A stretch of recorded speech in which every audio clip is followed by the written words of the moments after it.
नमस्ते दोस्तों, कैसे हो सब। आप सभी को स्वागत है मेरा YouTube channel glow your study पर। पार्ट 13 के अंदर कंडीशनल फॉर्मेट विद फॉर्मूला कैसे करना है, कंडीशनल फॉर्मेटिंग फॉर्मूला के साथ, ये तो हमने देख लिया था। पार्ट 14 के अंदर भी ऐसा ही कुछ है जो कि कंडीशनल फॉर्मेटिंग हम फॉर्मूला के साथ ही करेंगे, कुछ एडवांस है यहाँ पे भी। पार्ट 14 में आप सबका स्वागत है, मैं सतीश, और शुरू करते हैं। यहाँ पे मैं आपको बताऊं कि मुझे करना क्या है इस डेटा के अंदर। पार्ट 14 की शीट मैंने ओपन की है जो कि आपको प्रैक्टिस लिस्ट में है दी है।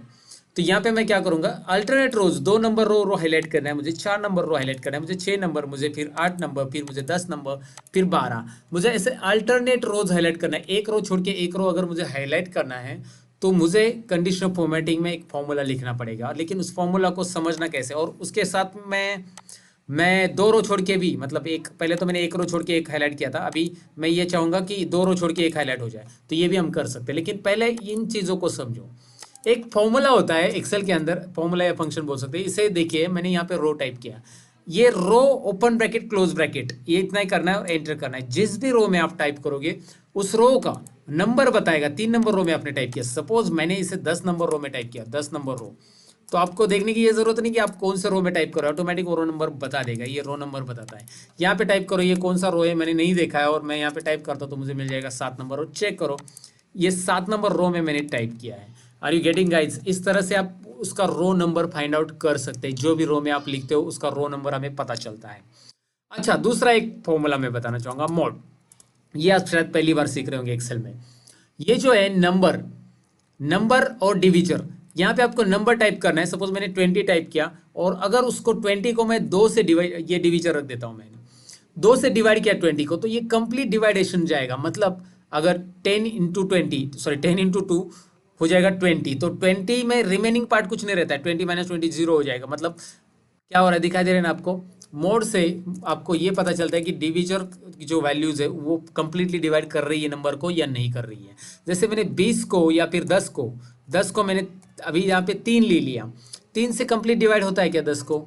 नहीं होता है। 10,3 2 किया तो 0 आएगा, लेकिन 10,3 कर दिया मैंने, मतलब नंबर 10 को मैंने डिविजन 3 रखा है, तो बताएगा कि इसका जो डिवाइडेशन हो रहा है वो कंप्लीट डिवीजन नहीं जा रहा है। 3 इंटू 3 जाके 3 कितना होता है 9, 10 माइनस 9 1 यहाँ पे रिमेनिंग रहता है, राइट।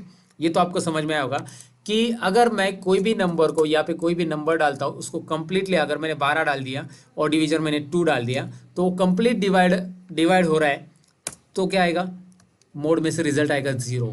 ये क्लियर है आपको? अभी मैं यही काम करता हूँ। ये देखिए, ये तो मैंने आपको मोड बताया अलग सा, रो भी बताया आपको अलग सा। इन दोनों को मिलके अभी हम क्या करेंगे, यहाँ पे एक फॉर्मूला में जनरेट करो, इज इक्वल टू, पहले मैं मोड लिख रहा हूँ। मोड के अंदर जहाँ पे मैं नंबर लिख रहा हूँ ना, नंबर और डिविजन, देखिए अभी मैं यहाँ पे जूम करके आपको बता रहा हूँ, रो, ये जो रो लिख रहा हूँ मैं, जहाँ पे मैंने ये नंबर लिखा है ना वहाँ पे मैंने रो लिख दिया, और कोमा इसको 2 कर दिया मैंने, कोमा और 2, डिविजन 2 ही रखा है, इसका ब्रैकेट क्लोज किया। अब मैंने ये जो लिखा है इसमें मैं एंटर करता हूँ, क्या होगा पता है? रो क्या बताएगा यहाँ पे? रो 0 आंसर आ रहा है। रो क्या बताएगा? अगर मैं इसको रो को सिलेक्ट करके F9 करता हूँ, F9 मतलब उतना ही फॉर्मूला मुझे देखना है, तो रो क्या बता रही है?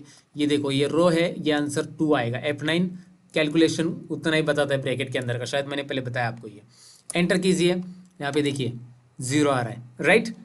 अब यहाँ पे आप ड्रैग कीजिए, क्या हो रहा है? 0 1 0 1 0 1 0 1। ऐसा क्यों? क्योंकि यहाँ पे रो क्या कर रहा है, रो जो है 3 नंबर बताएगा रो का। ये देखिए, इसको सिलेक्ट कीजिए और इतने पार्ट को सिलेक्ट करके आप चेक कीजिए, पहले चेक करना है आपको, तो F9 बटन से, सॉरी मैंने F10 किया, मुझे दोबारा सिलेक्ट करना पड़ेगा। यहाँ पे F9 बटन प्रेस कीजिए, 3 आ रहा है, 3 और उसका डिविजन 2, तो रिमेनिंग क्या आएगा? 1 आएगा। 3 को तो डिवाइड नहीं कर पाएगा ना 2, तो वहाँ पे कंप्लीट डिवाइड नहीं कर पाएगा, मतलब तो वहाँ पे रहेगा कुछ बाकी, तो वहाँ पे 1 0 0 1 0 1 ऐसा आ रहा है, दिखाई दे रहा है। जहाँ जहाँ ऑड नंबर से, ऑड नंबर विषम संख्या, और वो विषम संख्या जिसे हम बोलते हैं ऑड नंबर्स, उससे अगर 2 डिवाइड कर रहा है तो वहाँ पे डिविजर, मतलब वहाँ पे जो रिमेनिंग पार्ट है वो हमेशा 1 रहेगा, और अगर वो इवन नंबर से उसे डिवाइड कर रहा है तो वो 0 रहेगा। Are you getting guys? मेरा कहने का मतलब ये है कि मुझे 0 1 मिला है। अब इसका इस्तेमाल करके हम कंडीशनल फॉर्मेटिंग कैसे अप्लाई कर सकते हैं? हम क्या करेंगे, हमारा टाइटल नहीं सिलेक्ट करेंगे, हम सेकेंड वाले सेल से ये सिलेक्ट करेंगे, जैसे हमने पार्ट 13 में किया था। मैंने पूरा डेटा सिलेक्ट किया। आप यहाँ पे कर्सर रखें, control shift right arrow, control shift down arrow, you can use it. Conditional formatting में जाओ, यहाँ पे न्यू रूल, ये ऑप्शन जो हमने पहले किया था वही मैं दोबारा ले रहा हूँ, और उसके अंदर use formula determine which says to format, तो ये हमेशा लेंगे हम, मतलब अभी ज़रूरत है तो यही लेंगे, हमेशा नहीं। और यहाँ पे इज इक्वल टू, ये फॉर्मूला में टाइप करो, देखिए मोड, क्या टाइप कर रहा हूँ, मोड, मोड के अंदर मैं रो टाइप करूँगा, रो नंबर, रो का फॉर्मूला पूरा, कॉमा, रो ओपन ब्रैकेट क्लोज ब्रैकेट है वो वहाँ पे, और उसके बाद कॉमा 2 किया, ब्रैकेट क्लोज इक्वल टू 0 रख दिया। अगर जहाँ जहाँ रो कंप्लीटली हो रहा है, मतलब रो की वैल्यूज़ को कंप्लीट डिवाइड करके वहाँ पे 0 आंसर आ रहा है, वह उसके लिए हम फॉर्मेट देंगे, फॉर्मूला दिया मैंने, फॉर्मेट भी देना है, कलम। अब यहाँ पे देखिए ये जो चीज़ मैंने की है, इस फॉर्मूला को समझ लीजिए, रो कोमा 2 इज इक्वल टू 0, जहाँ जहाँ रो की वैल्यूज़ 2 से डिवाइड करने के बाद डिविजर 2 रखा है, 0 आ रहा है आंसर, वहाँ पे येलो कलर आ जाए उसके सेल्स को, फिल कलर मैंने येलो दे दिया। Are you getting, 2 number row highlight हो रहा है, 4 नंबर, एक रो छोड़ के एक रो हाईलाइट हो रहा है, 6 8 9 10। अगर आप दूसरा कुछ करना चाहते हैं, जैसे कंडीशनल फॉर्मेटिंग में जाइए, अब इसमें एडिट रूल हम कर सकते हैं, मैनेज रूल में जाना है, उसके लिए कहाँ पे जाना है, मैनेज रूल। मैनेज रूल में ये विंडो पहले भी हमने देखी है, इसमें क्या क्या होता है कि आप इस रूल को एडिट कर सकते हैं, यहाँ से नया रूल आप ऐड कर सकते हैं। देखिए यहाँ पे न्यू रूल ऐड करने के लिए ऑप्शन है, डिलीट रूल भी है, इस रूल को हटाना है हटा सकते हैं। यहाँ पे एक और चीज़ है, करंट सिलेक्शन की जगह इस वर्कशीट के पूरे रूल देख सकते हैं, इसमें तो एक ही है। अगर दूसरे वर्कशीट के रूल देखने, जैसे पार्ट 13 के अंदर कितने रूल है, एक ही है, पार्ट 12 के अंदर कितने रूल है, ओहो ढेर सारे हमने किए थे ये। यहाँ पे देखिए शीट चेंज कीजिए आप, पार्ट 11 के अंदर कुछ भी नहीं है। सो आप जो जो शीट के अंदर के रूल यहाँ से एडिट करना चाहते हैं, डिलीट करना चाहते हैं, आप यहाँ से डायरेक्ट कर सकते हैं। फिलहाल तो हमें करंट सिलेक्शन लेना है, तो मैं करंट सिलेक्शन पे अपना माउस पॉइंटर रख रहा हूँ, ओके, मतलब सिलेक्ट रख रहा हूँ यहाँ पे, और इसे क्लिक करके हम एडिट रूल में जाएंगे। अब देखिए मैं यहाँ पे एडिट रूल करूँगा, और यहाँ पे वो पूछ रहा है कि क्या करना है हमें। यहाँ पे मैं क्या करूँगा, इधर 0 रखा है ना मैंने, उस 0 को बस मैं 1 करूँगा, 1। अब क्या होगा, वहाँ पे पहले क्या हो रहा था, 0 वाले रो हाईलाइट हो रहे थे, ये 0 वाले, अब क्या होगा, 1 वाले रो हाईलाइट होंगे, यानी 3 5 और नंबर वाले 3 5 हाईलाइट हो रहे, 7 9 11 13 ऐसे, और ये 4 नंबर 2 4 6 8 वाले ब्लैंक हो जाएंगे, मतलब कलर नहीं आएगा उसमें। सो एडिट रूल के अंदर ये सारी चीज़ें दोस्तों, बहुत इंटरेस्टिंग है ना। आप यहाँ पे और एक चीज़ कर सकते हैं, इसकी जगह आप इधर 0 रखिए, और 2 की जगह यहाँ पे 3 कीजिए। अगर आप ऐसा करते हैं 2 की जगह 3, तो एक रोज, अगर मैं ऐसा करता हूँ और यहाँ पे मैंने ओके किया और यहाँ पे अप्लाई कर दिया, तो आपको यहाँ पे समझ में आएगा कि यहाँ पे 3 नंबर 6 नंबर 2 रो छोड़ के एक रो हाईलाइट हो रहा है, दिख रहा है ना, 9 नंबर 12 नंबर, क्योंकि 3 जिसको जिसको डिवाइड कर पा रहा है वो सभी रोज हाईलाइट हो जाएंगे। कंप्लीटली डिवाइड कर रहा है और उसका आंसर 0 आ रहा है।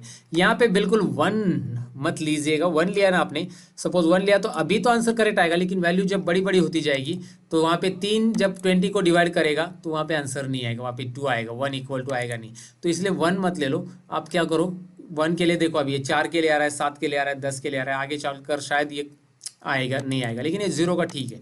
आप 0 रखोगे, यू जस्ट ट्राइड, है ना।